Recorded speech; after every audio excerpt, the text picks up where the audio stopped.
When I got down on one knee and asked Emily to marry me, I genuinely believed we were forever.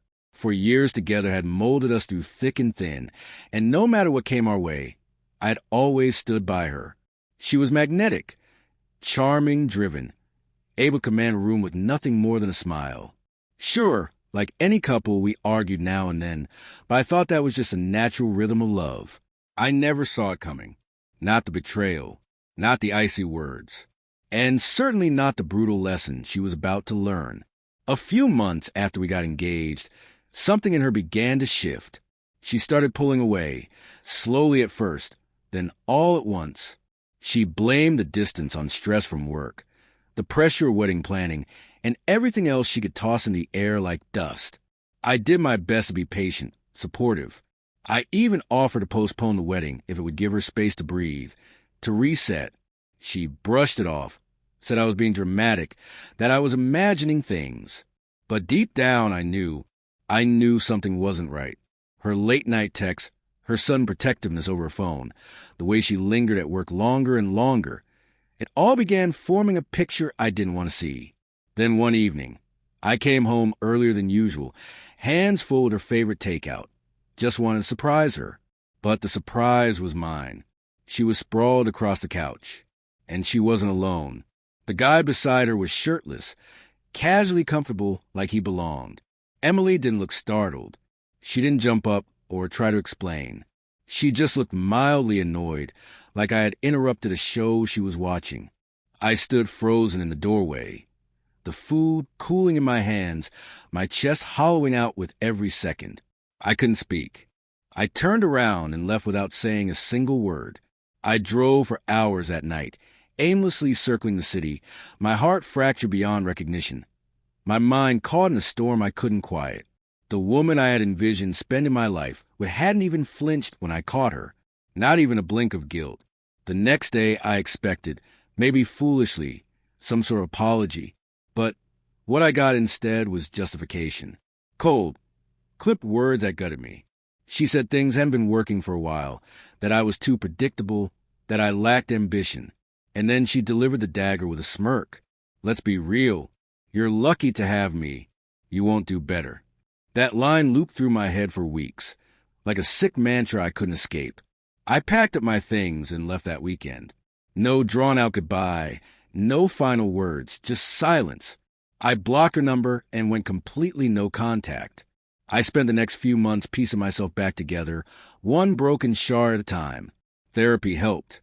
Reconnecting with the friends and family I had unconsciously pushed aside during our relationship helped even more. I threw myself into work and laced up my old running shoes again, reclaiming the parts of me I had let wither while loving her. Slowly, the fog began to lift. Life didn't just return, it evolved. The pieces of my existence started falling into place with a steadiness and strength I hadn't known I was capable of. A year later, I earned promotion I'd quietly been chasing, moved into a better apartment with more light and less memory, and, unexpectedly, began dating someone new. Her name was Sarah. Sarah was everything Emily wasn't. Kind, emotionally present, curious about who I was beneath the surface. There was no performance with her, no veiled power plays or mind games. We took it slow, but I felt it early this was something different, something real. And then, at a mutual friend's engagement party, I saw her again. Emily.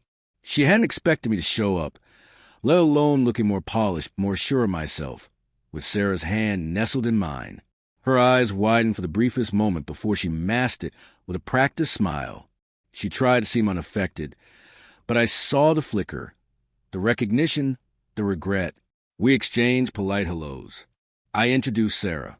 Emily said something awkward about catching up sometime. I smiled and nodded, and excused us without a second thought. Later that evening, I heard from a friend that Emily and the guy she cheated would have broken up months ago. He hadn't wanted anything serious, apparently. She'd been drifting between jobs ever since, still trying to find herself. It was strange hearing that. Not satisfying exactly, just clarifying. The tables had turned, but I hadn't needed to flip them. I'd simply stepped away. A few weeks later, a notification popped up on my phone.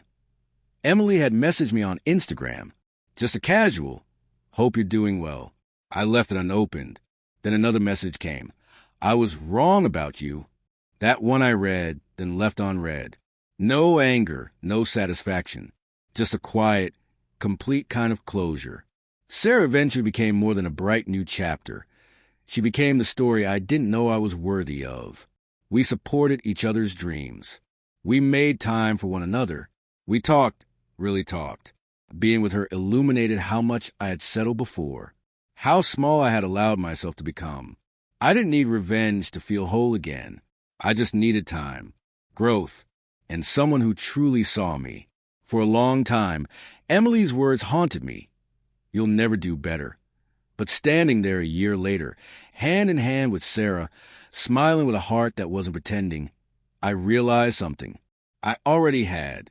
And maybe that was the best response of all.